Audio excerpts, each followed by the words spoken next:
కవిత గారైతే రీసెంట్‌గా చూసాం గదా! ఆమె వాళ్ళ నాన్నగారికి లేఖ రాయడము, ఆ లేఖ యాక్చువల్‌గా పర్సనల్‌గా రాస్తే ఆ లేఖ బహిరంగం కావడము, అన్ని మీడియాలో ఆ లేఖ అయితే ప్రచురం కావడము.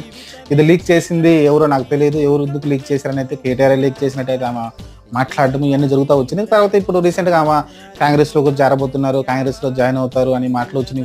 కొన్నైతే రకరకాలుగా ఏదో పుకార్లు వచ్చినాయి. సొంత పార్టీ పెట్టబోతుందనేది వచ్చింది. రీసెంట్‌గా ఆమె అయితే మా మా నాన్న తెలంగాణ జాతిపిత అని అయితే ఆమె చెప్పుకోవడం చూసాం. ఇంతకుముందు కేటీఆర్ కూడా ఆ మాట అన్నాడు. దాన్నైతే చాలామంది తీవ్రంగా వ్యతిరేకిస్తూ ఉన్నారు. చాలామంది పోరాడారు ఈ రాష్ట్రం కోసం. అందులో మీ నాన్న ఒకడు తప్ప, మీ నాన్న ఏమి రాష్ట్రానికి ఫస్ట్ నుంచి ఏం పోరాడలేదు. అంతా ఫామ్ హౌస్‌లో పడుకున్నాడు తప్ప అని రకరకాలుగా అయితే మాట్లాడుతున్నారు. సరే అది పక్కన పెట్టేస్తే ఆమె చాలా రోజుల తర్వాత 18 సంవత్సరాలు నిన్న తెలంగాణ జాగృతికి సంబంధించి ఒక ఆఫీస్ ఓపెన్ చేసింది. ఇంక ఆమె అక్కడనే ఉంటుంది అనుకుంటాను. కలిసి ఆమె ఏదో చిన్నగానే పాములు కదులుతా ఉంది. రేపొద్దున ఇదే నేమ్ తోటి పార్టీ పెట్టిన